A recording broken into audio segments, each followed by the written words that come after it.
Разговаряме с Янко Георгиев, един от така важните постове в футбола, вратар. Добре дошъл в Арда. Благодаря, добре заварили.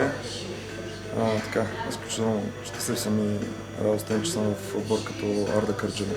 Ти си така един доста опитен вратар, не? Защото доста хора казват футболисти и вратари. Съгласен ли си с това мнение, между другото? Съгласен съм, да кажем, че съм съгласен. Един от доста опитните играчи. Как се чувстваш тук? Успя ли вече с колектива да се сработиш? Предполагам, повечето ги познаваш футболисти. Да, в интересен съм това, с повечето момчета се познавам. Има с такива, които те първо ще се опознаваме, но всички са изключителни характери и така бързо му приеха в колектива. Имаш богат опит по нашите терени. Как се стигна до твоето привличане в Арда? Да, вече доста години така се задържах и играя в първа лига. Имах и така и други предложения, но в момента, в който ми се обадиха от Арда Кърджали, аз просто реших, че това ще бъде моят път за напред и приех без да се замисля. Ако не е тайна, с какво те грабна, тъй като друг от новите футболисти казва това, че Арда залага на българи. Да, и това също, но така Арда е клуб с високи цели, изключително добри футболисти има и като цяло Арда така се създаде едно реноме през годините като доста силен и стойностен отбор, който е фактор в българското първенство. Ти си играл срещу Арда, ако не се лъжа, с Крумовград и с Септември.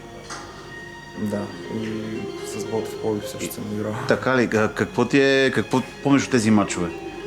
Мачовете винаги са били изключително трудни срещу отбора на Арда, защото аз преди малко споменах, тук играят така доста добри футболисти и това е една от политиките, може би, на клуба, да събира млади и добри футболисти. Но винаги мачовете са били доста трудни срещу отбора на Арда. Питам всеки един футболист как така се стигна до това, че да тренира футбол и пък при тебе защо пък и вратар? И нямаше ли друга опция за друг пост? Аз съм казвал и друг път, аз като малък така съм започнал полеви играч, но с течение на времето смених позицията, защото вместо футболни обувки ми подаряха вратарски ръкавици и по някакъв начин трябваше да ги оползотворявам тия ръкавици. Кой е Янко Георгиев извън терена? Какво обичаш да правиш? Аз съм изключително така спокоен и тих характер, мога да кажа. Обичам да прекарвам времето с семейството си, разходки, да гледам филми, да чета книги. Като цяло съм доста спокоен и тих характер. Свикнали вече тук с футболистите, кой така си най-близък? Аз свикнах с обстановката, естествено, но с повечето съм играл така, от футболистите, с които доскоро играхме, нали, с Аркан Белев, сега съм с Виктор Попов в стая.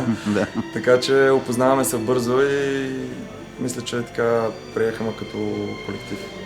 Какво би казал на феновете на Арда, които те очакват на Арена Арда след около една седмица? Бих искал да ги приветствам да стоят зад отбора, да подкрепят отбора както в хубавите моменти, така и в трудните и да са живи и здрави, естествено. Благодаря, успех ти желая.